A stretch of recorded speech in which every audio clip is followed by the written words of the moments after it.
Olá pessoal, tudo bem com vocês? Sejam bem-vindos a mais uma aula de Geografia. Eu sou Jaqueline Carvalho, sou professora da EJA, nível 2. Então vamos lá? Vamos começar aí mais uma aula. Bom, meninos, hoje a gente vai falar sobre bloco econômico. Na verdade, nós vamos dar continuidade à aula passada, né, que a gente já tinha conversado sobre os blocos, né, falamos aí da União Europeia, e hoje nós vamos dar continuidade a outros blocos que são importantes, tá bom? Então, o que a gente falou na última aula? A gente falou muito sobre a União Europeia, que é o maior bloco do mundo, né, atualmente, com 27 países. A gente tem aqui o bloco mais integrado que existe no mundo até hoje, né?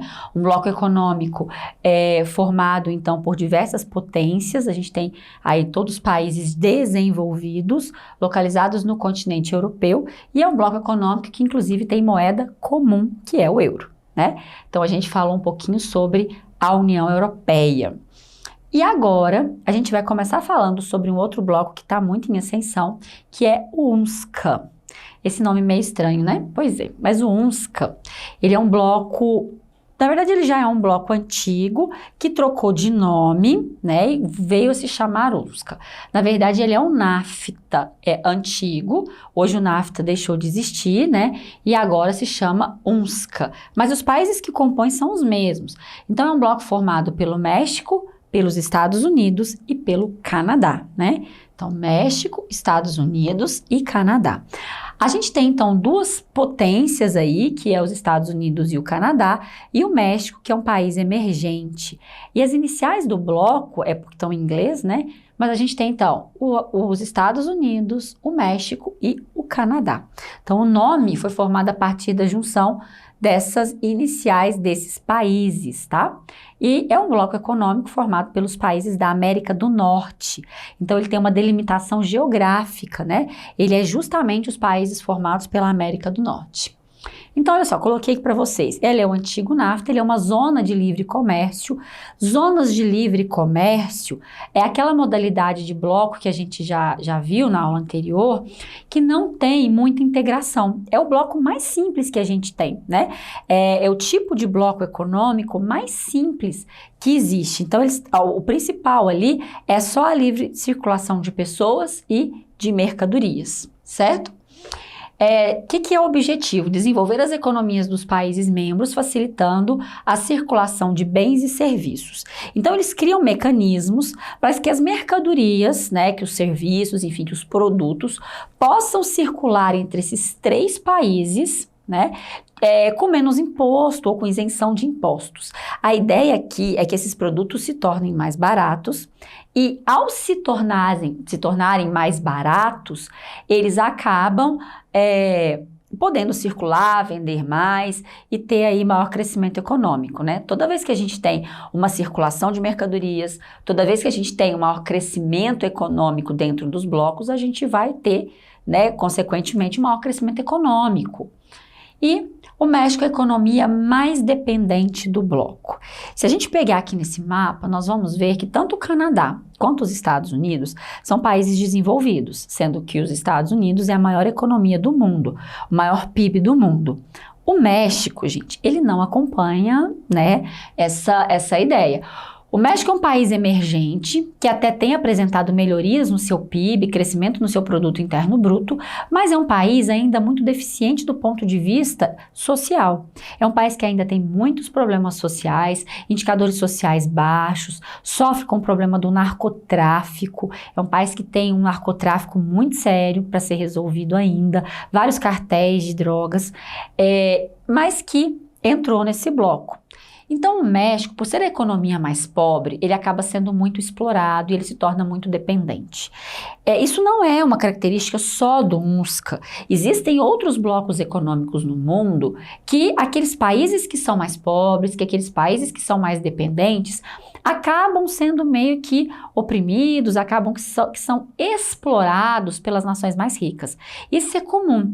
Então, aqui nesse caso, tanto os Estados Unidos quanto o Canadá menos, os Estados Unidos em uma proporção maior, eles usam o território mexicano para produzir, né? E muitas vezes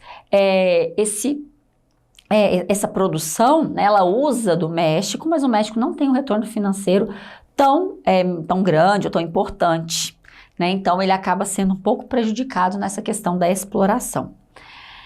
Inclusive com a criação desse muro, né? Os Estados Unidos não tem nesse bloco, na verdade no UNSCA e também no antigo NAFTA, não existe a cláusula da livre circulação de pessoas.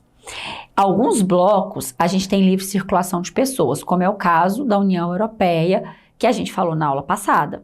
Lá as pessoas se deslocam dentro do bloco de forma muito simples. Então, se você é um cidadão da União Europeia, você vai trocar de país sem a necessidade de um documento especial, sem a necessidade de um passaporte, sem a necessidade de você ter um visto. Aqui não. Né? Nesse bloco, nessa modalidade de bloco, que é a zona de livre comércio, ela não contempla a livre circulação de pessoas. Então, o mexicano que deseja entrar nos Estados Unidos, ele vai ter que cumprir todo um critério legal para isso. Ele vai ter que cumprir todas as exigências que os Estados Unidos coloquem a eles. Certo? Vai ter que passar por um visto, vai ter que ter esse visto aprovado, vai ter, enfim, que cumprir todos os requisitos, que não são poucos, porque os Estados Unidos é um dos países que mais são exigentes com essa questão de entrada de imigrantes no seu território. Então, esse que é o cenário. E para tentar impedir que esses imigrantes entrassem de forma ilegal, clandestina nos Estados Unidos, o governo do Bill Clinton, que é um ex-presidente americano, ele construiu esse muro na fronteira entre o México e os Estados Unidos, mais precisamente no trecho da cidade de Tijuana, que era um dos locais que mais entrava mexicanos. Não só mexicanos, como latinos de uma forma geral. Tem muito brasileiro que vai para o México, fica ali na fronteira do México com os Estados Unidos para entrar de uma forma ilegal.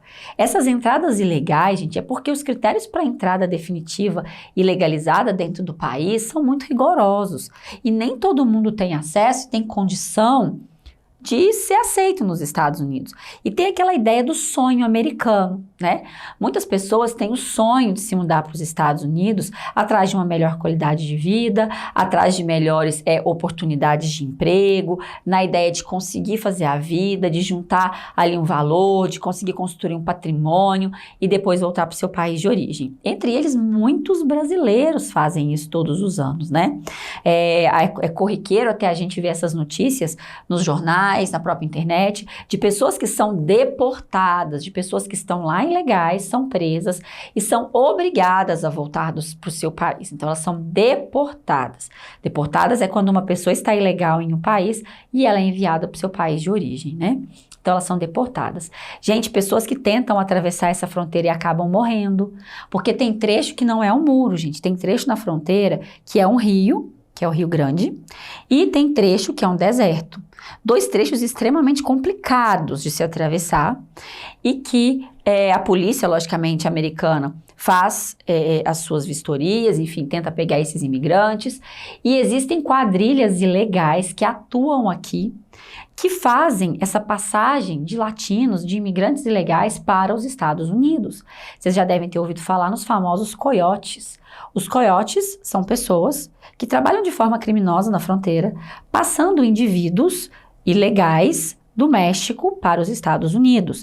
E eles cobram um valor relativamente alto para fazer essa passagem. Só que muitos não são bem-sucedidos. Muitas pessoas acabam sendo presas, muitas pessoas vêm até a falecer. Tá? Esse muro é alvo de muitas críticas, você fere aí o direito de ir e vir do cidadão, que está contemplado nos direitos humanos, mas ele está ali, né, e os Estados Unidos alega a necessidade desse muro justamente para impedir essa circulação de pessoas. Bom, mas o NAFTA não é o único bloco do mundo, né? A gente tem vários outros blocos, certo? Pelo mundo, alguns de muita relevância, outros de menor relevância. Fato esses blocos, eles ajudam na livre circulação de mercadorias, na livre circulação de produtos, de bens e de capitais, né? E a gente já aprendeu, nem todos têm o mesmo nível de integração. A gente tem blocos muito complexos, muito integrados, como é o caso da União Europeia, e a gente tem blocos mais simples, de menor integração, como é o caso aqui do UNSCA, que eu acabei de falar para vocês. tá? A maior parte dos blocos econômicos que existem no mundo são blocos de menor integração, tá? A maior parte. Justamente porque você colocar livre circulação de pessoas é um fator complicador. Por quê? Porque muitos imigrantes vão querer se deslocar para os países mais desenvolvidos.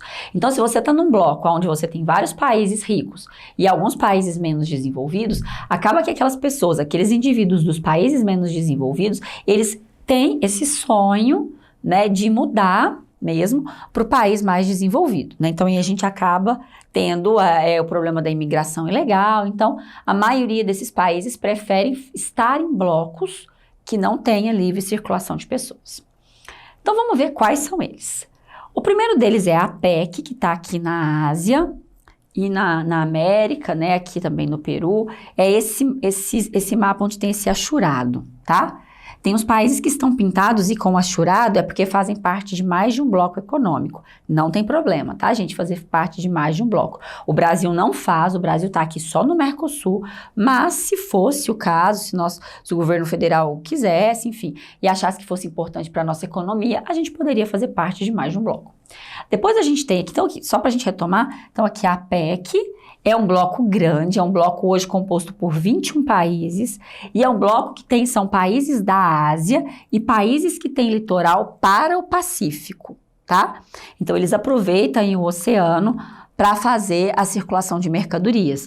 Então, eu tenho aqui uma Austrália, Nova Zelândia, eu tenho aqui uma China, aqui a gente tem a Rússia, aqui a gente tem os Estados Unidos, o Canadá, o México, o Peru, o Chile. Então, a gente vê que a gente tem países muito ricos e países menos desenvolvidos. É um bloco bem heterogêneo. Depois, a gente tem aqui a ASEAN, que está aqui no sul e sudeste da Ásia. Depois, nós temos o CARICOM, que está aqui no Caribe. Depois, a gente tem aí a CEDEAO, que está aqui, né, na África, certo? A CEI, que é composta pelos países que eram da ex-União Soviética. Depois a gente tem a MCA, aqui dos países da América Central, o Mercosul, que é o bloco que o Brasil está inserido, né, que a gente já teve aula de Mercosul, já conversei com vocês sobre o Mercosul, que foi formado lá no Tratado de Assunção, que é Brasil, Uruguai, Paraguai e Argentina. Depois a gente tem o Pacto Andino, com os nossos vizinhos aqui da Cordilheira dos Andes. Depois a SADC, que é aqui no continente africano, né? A UNSCA, que a gente acabou de ver aqui na América do Norte, e a União Europeia, que são esses mais clarinhos aqui, tá? Bom, quais são as vantagens e as desvantagens de um bloco? São trocas comerciais e facilitadas, fortalecimento do mercado, troca de tecnologia e desenvolvimento, circulação de pessoas, instalação de empresas multinacionais e lucratividade. Todos eles, gente, no final querem lucro. Os blocos econômicos são feitos para melhorar o comércio. E quando a gente melhora o comércio, obviamente, a gente vai estar fazendo o quê? Melhorando, né, o lucro, aumentando os lucros. No final, eles querem isso, crescimento econômico. Quando a gente oferece maior lucratividade, a gente acaba tendo esse crescimento econômico.